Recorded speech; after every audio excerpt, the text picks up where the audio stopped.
அடுத்த கட்டம் என்ன, ஒரு விதம் மருந்து சொல்லிட்டேன். நல்ல முறையில் ஓட்டி பார்த்து எடுத்துக்கங்க, நோட்ஸ் எடுத்துக்கங்க. அது உங்களுக்கு ரொம்ப பிரயோஜனமா இருக்கும். மக்களுக்காக சொல்லக்கூடியது. அப்படி அப்படியே காலங்கள் கடந்து போக போக எல்லா மக்களுக்குமே அது ஓடி அடையிறத மாதிரி இருக்கட்டும். அந்த மாதிரி இப்போ இன்னொரு மலரும் நினைவுகள், அது ஒண்ணு வர்றேன் நான். நம்ம அருப்புக்கோட்டையில ஒரு அம்மாவுக்கு பேய் பிடிச்சு அட்டகாசம் பண்ணுது. அது எப்படின்னு கேட்டீங்கன்னா, அது என்ன வயசு, அந்த அம்மாவுக்கு 40 வயசு ஆயிடுச்சு. 2 பொம்பளை பிள்ளைய கல்யாணம் பண்ணி கொடுத்து குழந்தைகள் இருக்கு. அந்த அம்மாளுக்கு பிடிச்சது அந்த அசுர கழுதை. அப்படி பிடிச்ச அக்கப்போர் பண்ணி வீட்டுல அட்டகாசம் பண்ணிட்டு இருக்கிற போது என்ன ஆயிடுச்சு, யாரு விபூதி போட்டாலும் எடுத்துக்கல, யாரு என்ன சொன்னாலும் கண்டுபிடிக்க முடியல, அதை அகற்ற முடியல. அந்த மாதிரி சொல்லல. படக்குன்னு என்னாஞ்சிருது, நான் பாண்டி வயலுக்கு வந்தா தாண்ட நான் விலகுவேன் அப்படின்னு சொல்லிடுது. பாண்டி வயலுக்கு வந்தாதான் விலகுவேன் அப்படி. அதுக்கிடையில யாரையும் கூப்பிட்டோம்னாலும் யாருக்கு நான் கட்டுப்பட மாட்டேன், நான் போகவும் மாட்டேன் அப்படின்னு பிடிவாதம் பண்ணுது. அந்த மாதிரி பிடிவாதம் பண்ணிட்டு இருக்கல என்ன ஆயிடுதுன்னு கேட்டீங்கன்னாக்கா, நேரம் ஜீப் எடுத்துட்டு, அவங்க ஜீப் எடுத்துக்கிட்டு எல்லா பிள்ளைகளையும் ஏத்திக்கிட்டு நேரம் கொண்டு வர்றாங்க. இயற்கைக்கு போனாலும் அப்படித்தானே இருக்கும்.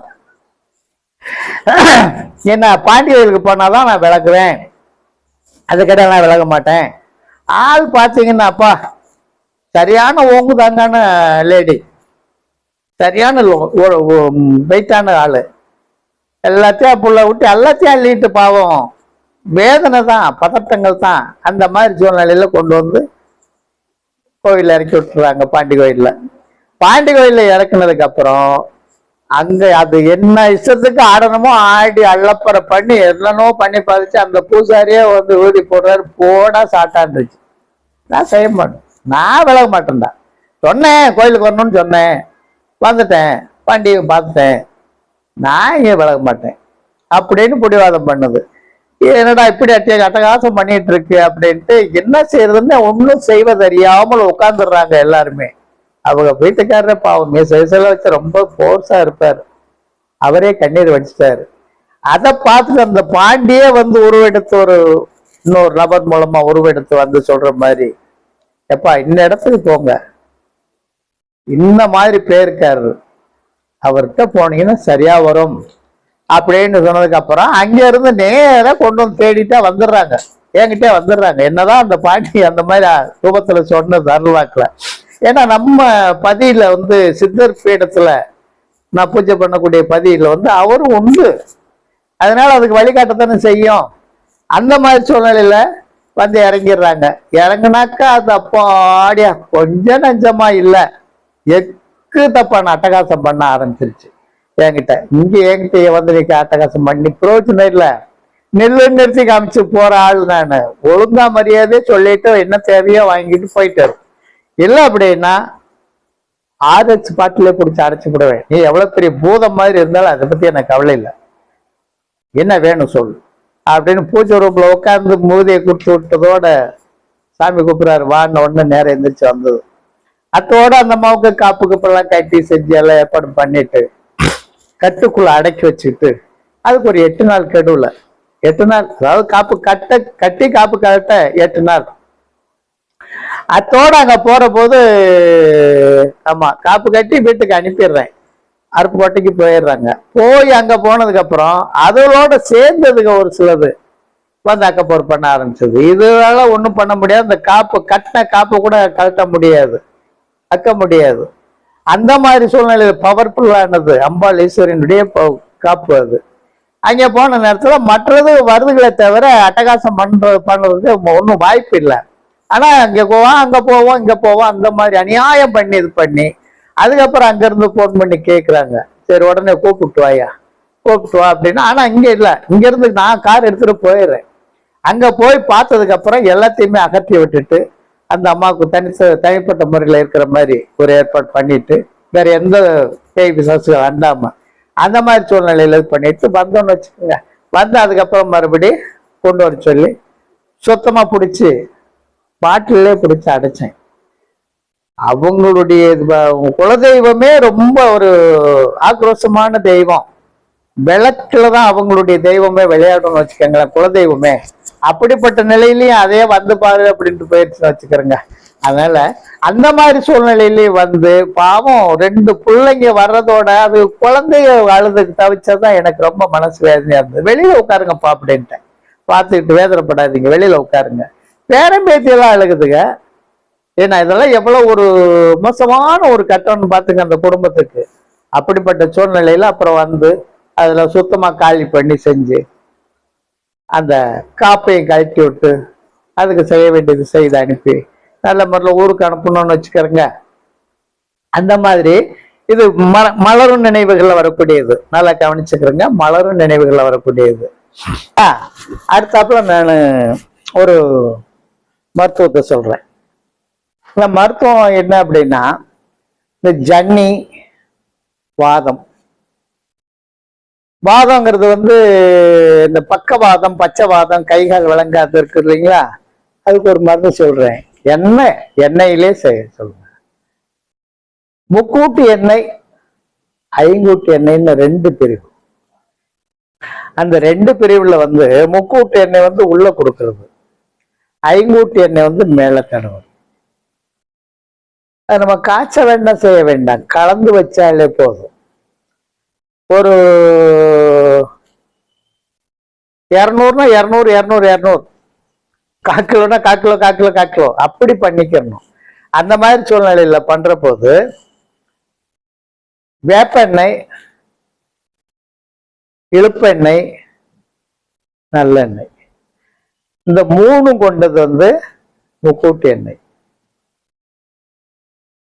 அந்த முக்கூட்டு எண்ணெய் வந்து எவ்வளவு சாப்பிடணும் அப்படின்னா, ஒரு 10 சொட்டு இங்கு பில்டர் இருக்கு பார்த்தீங்களா, அந்த இங்கு பில்டர்ல எடுத்து லேஸ் சுடு தண்ணி, அந்த லேஸ் சுடு தண்ணி குடிக்கிற மாதிரி இருக்கணும். அதுல ஒரு 10 சொட்டு எண்ணிக்கிட்டே விடணும். 10 சொட்டு விட்டுட்டு நல்லா அடிச்சு ஆத்தி இது பண்ணி ஒரேதான் வடக்கலாம். எவ்வளவு தண்ணி? ஒரு 40 மில்லி 50 மில்லி போதும். 10 சொட்டுக்கு 40 மில்லி அல்லது 50 மில்லி போதுமானது. அது அப்படியே சாப்பிட்டுட்டு வந்துட வேண்டியது. அந்த முக்கூட்டு எண்ணெய் தனியா சாப்பிட்றதுக்குன்னு வச்சுக்கிறேங்க, உள்ள கொடுக்கறது சுடு தண்ணியில. ஐங்கூட்டு எண்ணெய்ங்கிறது இந்த 3 எண்ணெய் கூட நல்லெண்ணெய், கடலெண்ணெய் சேர்த்துக்கணும். 1/4 லிட்டர் 1/4 லிட்டர் 1/4 லிட்டர்னா 1/4 லிட்டர் அப்படியே பண்ணிக்கிறேங்க. 200 200னா அந்த 5மே 200 எடுத்துக்கங்க. 2 10 1 லிட்டர் ஆயிடுது. அது அப்படியே நல்லா கலந்து வச்சா போதும், அடுப்பேற்ற வேண்டாம். முக்கூட்டு எண்ணெய், ஐங்கூட்டு தைலம் 2மே வந்து காய்ச்ச வேண்டாம். அப்படி வச்சு சேர்க்கிற போது ஜன்னிக்கு அதுதான். இந்த முடக்குவாதம், முட்டுவாதம், பச்சைவாதம், பக்கவாதம், மொழிநீர் வாதம், கெண்டைக்கால் வாதம், மொத்தம் 81 வாதங்கள் இருக்கு. அந்த 81 வாதத்துக்குமே இதை பயன்படுத்துறது உண்டு. எந்த விதத்துல யாருக்கு சைட வெட்டுங்கிறது கொஞ்சம் கூட செய்யாது, பயப்பட வேண்டிய அவசியம் இல்லை. தாராளமா வெட்டுகள் அதை ரெடி பண்ணி செய்து வச்சுக்கிறேங்க. குழந்தைகளுக்கு அது இந்த கைகால் வரல அப்படின்னாலுமே அதுக்கு தேய்க்கலாம், கைகால்களை தேய்க்கலாம், தேய்ச்சி நல்ல முறையில எழுப்பி விட்டுருலாம். அப்படி எல்லாம் உண்டு. அதுக்கு பேரு ஐங்கூட்டு எண்ணெய். முக்கூட்டு எண்ணெய், ஐங்கூட்டு எண்ணெய். முக்கூட்டு எண்ணெய் தேய்க்கதான் உள்ள கொடுக்கறது தான், ஐங்கூட்டு எண்ணெய் வெளியில தேய்க்கிறது தான். அந்த மாதிரி சூழ்நிலையில செய்துக்கிறேங்க. வேற எந்த இதுவா இருந்தாலும் எனக்கு கேளுங்க. இந்த மருந்துகள்லயே சந்தேகம் இருந்தாலும் கேட்டு செய்யுங்க, கேட்காம செய்ய வேண்டாம். எந்த கேள்விக்கு நான் பதில் சொல்லுவேன்.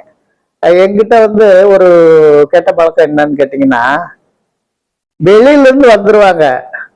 ஐயா சுபேசித்தா வாங்கய்யா, டாக்டர் ஐயா வாமையா, உங்களை பார்க்கணும். சரி வாங்க, எங்க இருந்து வர்றீங்க? நான் மதுரையில தான் இருக்கேன் அப்படின்னுவாங்க. எனக்கு சொல்லுன்னு கோவம் வரும். ஏன்னா மதுரையில் நான் திண்டுக்கல்ல இருக்கேன், மதுரையில் தான் இருக்கேன் அப்படின்னா என்ன அர்த்தத்துல பேசுறேன்? நான் இந்த ஊர்ல இருந்து வந்திருக்கேன், உங்க இடம் எங்க இருக்கு, நான் வரணும் உங்களை பார்க்க சொல்லலாம் இல்லையா? நான் மதுரையில் தான் இருக்கேன். மதுரையில எந்த இடம்னு சொல்லியான்னா அப்புறம் சொல்லுவாங்க கள்ளப்பட்டியில் இருக்கேன், திருமங்கலத்துல இருக்கேன். அப்ப மனுஷனுக்கு கோவம் வருமா வராதா? அங்க இருந்து இங்க இறங்கிக்கிட்டு எனக்கு மதுரையில தான் இருக்கேன் அப்படின்னுவாங்க. இல்ல அங்க இருந்துகிட்டே கேட்பாங்க. இப்படி எல்லாம் கேட்காதீங்க. அவங்களுக்கு தேவை என்ன? கொஞ்சம் ஒழுக்கம் வேணும், அவ்வளவுதான். ஒரு மருத்துவர்கிட்ட பேசுறோம், கொஞ்சம் ஒழுக்கம் வேணும். நம்ம நோய் ஓடணும், அதுக்கு உண்டான நம்ம நடந்துக்கணும்னு நினைச்சு நீங்க பேசணும், செய்யணும். எதுவா இருந்தாலும் நீங்க இந்த சந்தேகத்தை கேளுங்க. என்னை வந்து பார்க்க முடியலன்னு நினைக்க வேண்டாம். பார்த்துதான் பேசணும்னு அவசியம் இல்லை. அதுலயே நான் நம்பர் கொடுத்துருக்கேன், என் அட்ரஸ் கொடுத்துருக்கேன், பேர் கொடுத்துருக்கேன், எல்லாமே கொடுத்துருக்கேன். எதுவா இருந்தாலும் சரி, யாரையும் நம்பி போக வேண்டாங்கிறதுக்காகத்தான் இத்தனையும் சொல்றேன். இன்னொரு வைத்தியரவே எடுத்துக்கிறங்க, கலந்துக்கிறங்க, வேண்டாம்னு சொல்லல. அவங்க எந்த நிலையில கேட்கிறாங்க என்னங்கிறத பாருங்க. உங்களுக்கு கொஞ்சம் மனசு பின்வாங்குச்சுனாக்க நேரம் எனக்கு போன் பண்ணுங்க. புரியுதா? யாரையிட்டும் ஏமாற வேண்டாம். ஏன்னா ஏச்சு பிழைக்கிற 7 கோடி உழைச்சு சாப்பிட்ற 1 கோடின்னு ஒரு பழமொழி உண்டு இல்லையா? மருத்துவத்திலேயே கூட இருந்துகிட்டு இருக்கிற ஆளுகளே, மருத்துவர்கிட்டே கூட இருந்துகிட்டு இருக்கிற ஆளுகளே அங்கிட்டு போய் அவர் எழுத்தானே செய்வாரு, எழுத்தானே செய்வாரு, இந்த கடையில் விற்கிறதுல அதை வாங்கி நம்ம கொடுத்துக்கிறோம். ஐயா எனக்கு விவரம் தெரிய ஒரு ஆளு, ஆமா ஒரு பேர் வர மாட்டேங்குது, ஒரு அறவுற வைத்தியர். அவர் இங்க இப்ப கீழமாசி வேதிக்கு வந்து மருந்து கடையில வந்து 75 ரூபாய்க்கு ஒரு மருந்து வாங்குறாரு. அதையே கொண்டு போய் 250 ரூபாய்க்கு கொண்டு விற்கிறாரு. எப்படி இருக்கும்? 75 ரூபாய் எங்க, 750 ரூபாய் எங்க? அப்படியே ஒன்னொன்னா ஒவ்வொருத்தட்டையா ஒரு வைத்தியத்தையா சேர்ந்து பார்த்து அப்படியே ஒரு பழகிக்கிட்டு அது வைத்தியர் ஆகிறது. அப்படியெல்லாம் வந்து நிறைய ஏமாத்துற ஆளுங்க இருக்காங்க. நல்ல வைத்தியர்களை பாருங்க, மன திருப்தி இருக்கணும் உங்களுக்கு. நல்ல முறையில் அவங்க செய்யறாங்களான்னு பாருங்க. நானும் சொல்றதுக்குள்ள கவனத்துல எடுத்துக்கிறேங்க. எல்லாருமே எல்லாம் செஞ்சிட முடியாது, அதையும் சொல்றேன். எல்லாருக்குமே இந்த மருத்துவங்கள் வந்து நம்ம செய்து எடுத்துக்கணும். முடிஞ்ச அளவுக்கு பண்ணுங்க, முடியாத எனக்கு கேளுங்க, அந்த பக்குவத்தையே சொல்லி தாரேன். நான் வந்து தலையில லீட் கட்டிட்டு போறது இல்லை. எல்லாத்தையுமே நான் பெற்ற இன்பம் வையகத்தில் அப்படின்ற மாதிரி உள்ள சூழ்நிலையில போறவேன் நானு.